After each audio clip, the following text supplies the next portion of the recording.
Hi everyone, Kimon here, and I hope everyone is having an amazing day. Today I want to talk to you guys about if you are a chosen one, or if you have a high calling on your life, how to, I guess, come into the realization of that. You know, some things that may have happened to you when you were younger. So I'm going to talk about that and kind of go through that, and also discuss how majority of the times it is your own family that is blocking you from your manifestations and spiritually attacking you behind the scenes. So one of the things that most people go through, or that happens to them when you have a high calling on your life, or if you are a chosen one, is that there's always something with your birth, right?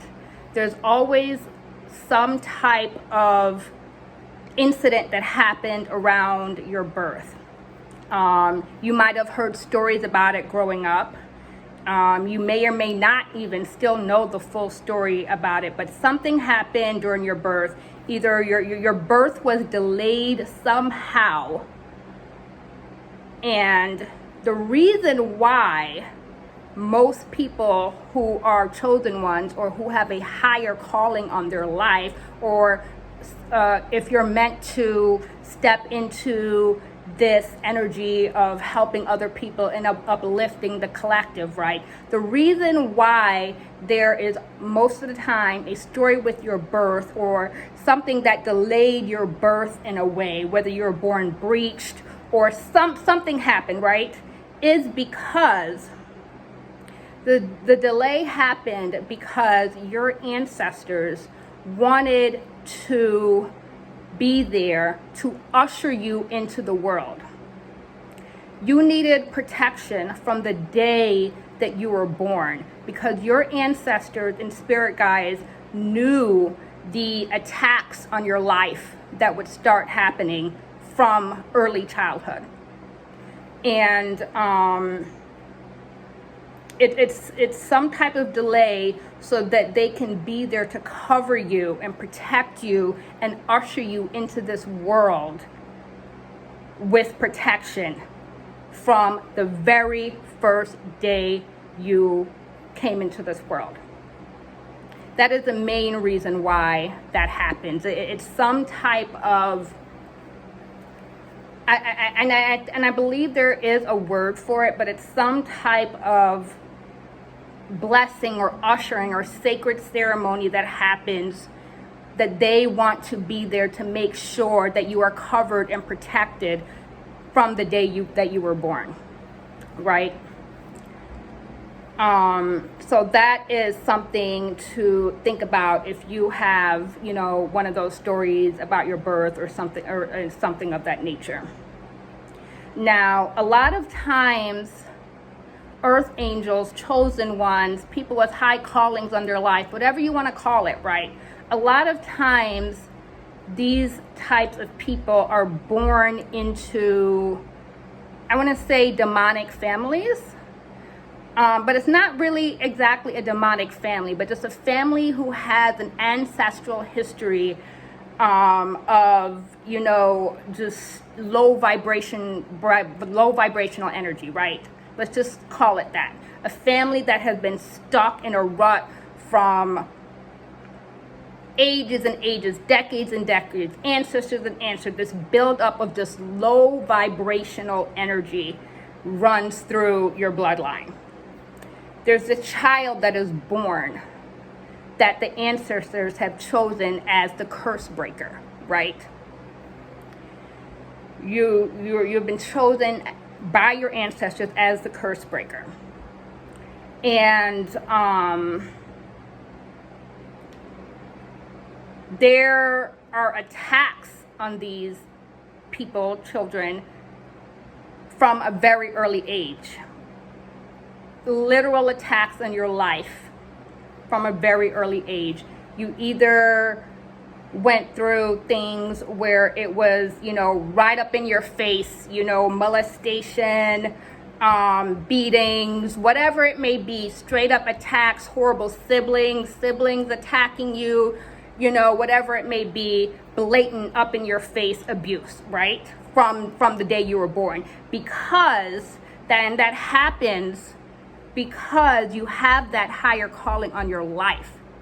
Lucifer wants to make sure that you don't reach that higher calling in your life. So in order to make sure that you don't reach where you're supposed to be, your given place on this earth, to make sure that you don't come into the realization of who you are and that you have protection all around you, he sends these horrible incidents to happen from you from childhood, because once you can attack someone from a childhood, it takes a really hard time to unwire that, right? It takes a really hard time to uncover that and cover those subconscious voices and demons that's plaguing you, right? So the attack has to start happening to you from when you were a child. And it's going to happen from your inner circle. It's going to happen from your very own family members, because that's how Lucifer works. That's how the devil works. He can't show his face, so what he does, he attaches to anything that's close to you that is a low vibrational energy. Remember, Lucifer cannot attach himself to anyone that's not already operating in a low vibrational energy, right? So you are already surrounded by people who are in a low vibrational energy. All Lucifer did was attach a certain demon to them to do these things to you from childbirth. It could be your mother, your father, your sister, your brother, your auntie, your uncle, whatever it may be, whoever was close to you. That's who he uses, right? So, outside of those blatant, in-your-face, obvious cases of abuse, I want to talk about another way that chosen ones are attacked through their family members or people that are close to them, that is less obvious, and it's actually more dangerous than the blatant, up-in-your-face forms of attacks. It's more dangerous. And it's a very sneaky energy, and it happens the same way. The devil attaches this energy to someone who's close to you to start doing this. Now, the first thing is the energy of enabling. The enabler, right? The enabler seems like a very nice person at first, right? A very nice person who understands you, who's caring for you, who's always there for you. But behind the scenes, behind closed doors, they know exactly what they are doing when they are enabling you. Now, again, this is called the energy of the enabler. And a lot of times, chosen ones are in these families that either have an enabling mother, enabling father, or whoever raised them, right? How they go about doing this, because it's very important to detail how they go about doing this, or else you'll not be able to catch it. And you'll be wondering why things aren't going right in your life, because there's nothing smack dab up in your face, right? Because everything is going on behind the scenes. So this is how they do it. First, they get you to trust them. They get you to trust them from a very early age. And then as you go on a little bit into your adulthood, once that trust is established, they kick it up a notch, right? It's the energy of causing something horrible to happen in someone's life, being the cause of it, and then also being there to save the person, right? So this person would do something behind the scenes, whether it's contact your boss or whatever it may be, or even spell work behind closed doors that they're doing on you. They'll do something to always cause some type of negativity or drama, or you losing your job. Something is constantly happening in your life. And once it happens, they're the first ones there to help you through it, right? Oh, you don't have any money? Let me loan you some money. Oh, you lost your job? Oh, let me help you try to find a new job. So they're establishing that trust a little bit further, right? Because now you're like, oh, these bad things keep happening to me. Oh my God, but you're always there to save me, right? You're always there to help me. So this can be very, very hard to identify within this person, right? It's the energy of just something always happening in your life and this random person always being there to help you out. Like, oh, I'll be there to babysit for you and do this and do that, or whatever the situation may be, right? And then once they do that, they are then able to keep you in this loophole of constantly always something wrong happening in your life and you not being able to figure it out. They're keeping you in a lack and stuck mentality that you are never going to be able to step into your purpose. Because that is the whole point. They're keeping you trapped, they're keeping you small, and they're also keeping you close to them, right? They're keeping you close to them so that you will never be able to step into your purpose. What they want to do is tire you on. They want to make you tired so you just give up and never step into your purpose. Another sign to look out with the enabling energy is that although they have this front as if, they're your best friend and they're here to help you and all this stuff, you feel the energy. You feel that something is not right there. You've probably always felt it your whole life, whether it's you're not able to go to their house at certain times, your spirit is telling you not to go to their house, or when certain situation arises, your spirit might tell you to do this instead. It's like you feel this negative energy around this person or persons, but it's just the fact that they are so skilled at what they do. It's like what's being presented in front of you is not what you're feeling. So then you get into this inner conflict with yourself, like, oh my God, like, why am I feeling this negative energy towards, my sister or brother or mother, and, all they've been doing is helping me, and then you start to feel bad.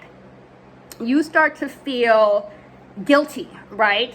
But that's also what they want. They know that you are in this guilt thing. They know who you are. They know your calling. They know their assignment is to stop you from coming into your calling. So they're going to constantly try to show up with this mask on, right?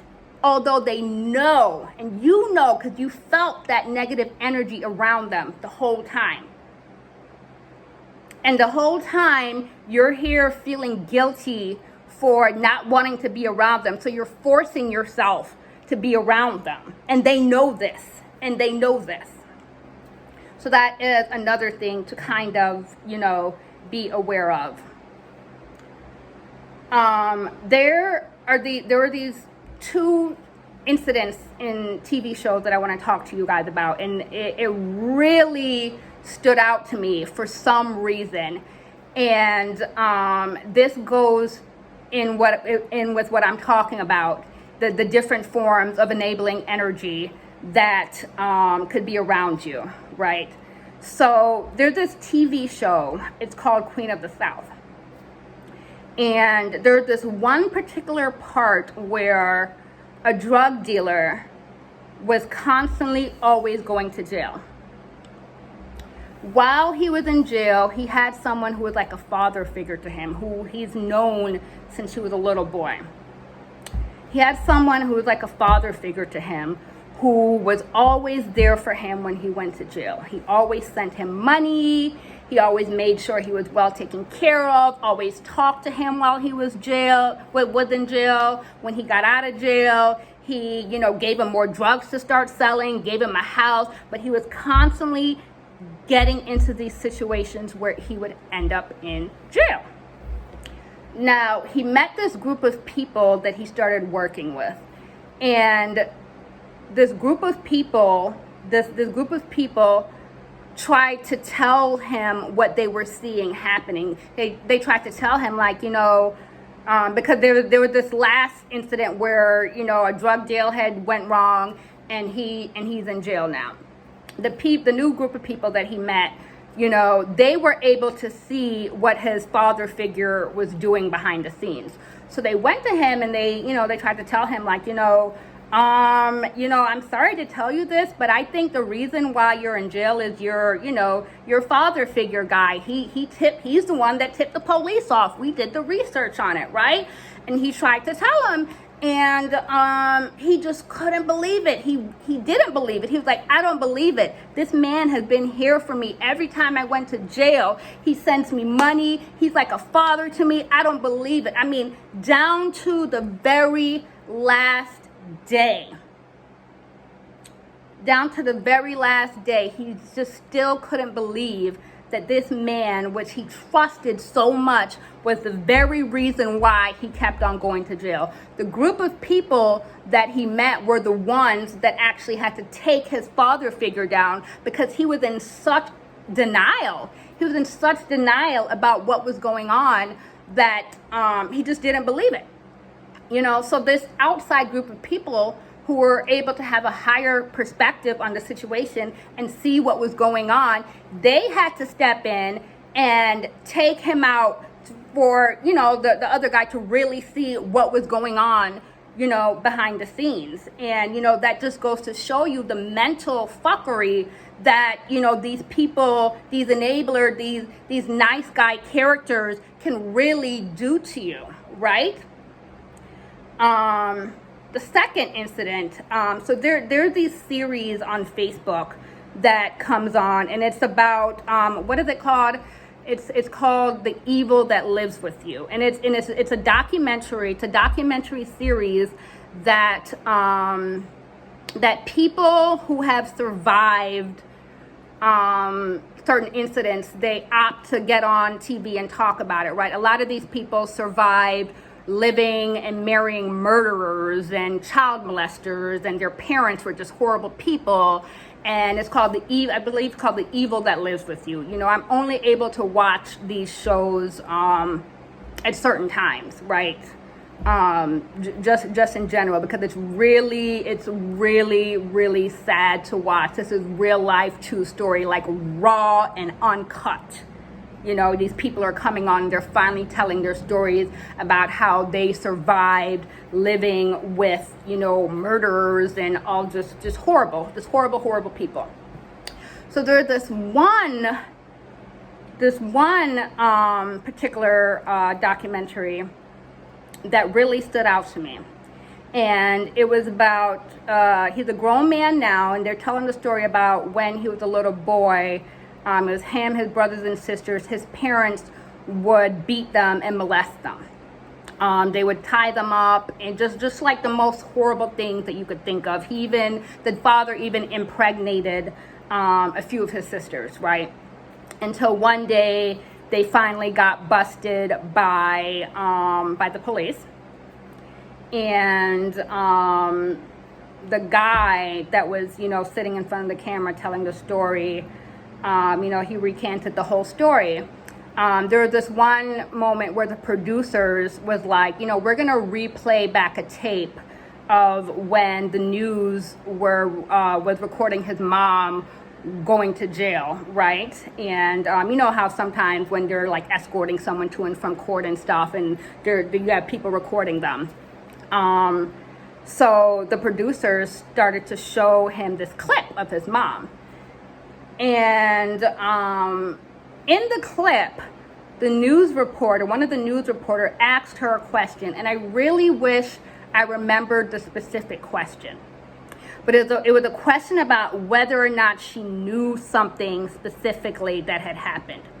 And when she was asked this question by the news reporter, she said no, she didn't know. And she was crying on the tape, and she said no. So as her son was watching it back, the guy who was, recanting the whole story, he said, it was live, he said, why did she just deny that she knew about that? He was like, this is really gonna bother me right now. And you can tell he was like really, really shooken up. He was like, wait, play that back again. He wanted to see, because it was a question that he knew that his mom knew the truth of, but it really bothered him that she answered no and lied about it on camera. It was something to do with the father, and something that he did. It was some specific, and I don't remember the specific question, but you can tell it really sent like a shockwave through him, because he always viewed his mother as the innocent one. He always viewed his mother as a victim, just like they were. Throughout the story, he would talk about sometimes how after his dad was finished doing horrible things, how his mom would gather all the kids up in the living room and start dancing, and they would have a dance party, and how he really enjoyed that time because that was the only time that they were able to laugh and do stuff. And like, he thought that his mom was just trying to lighten the mood, and that his mom was also under the husband's spell. But what that clip did for him, what the realization of that clip and the way she answered that question made him start thinking about was the fact that, whoa, was my mom as an accomplice and not a victim to the thing? Like, you could literally see it in his face.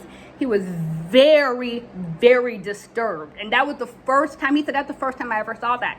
He was like, that was the first time I ever saw that. Like, he was so disturbed because you could see it in that moment. He started thinking like, oh my God, she wasn't a victim like we were. She was his accomplice. She knew about everything. And that scene really stood out to me. And it just adds to the mask that the people closest to you wear. And yeah. So one of the main things about when you are stepping into a higher calling in your life is that we have to be able to see through the illusions. You have to be able to know how to separate yourself from the people that are closest to you and get a bird's eye view of the situation. There's a saying, pay attention to the energy, not the person. I know everyone always hears this saying, which is energy never lies, which is true.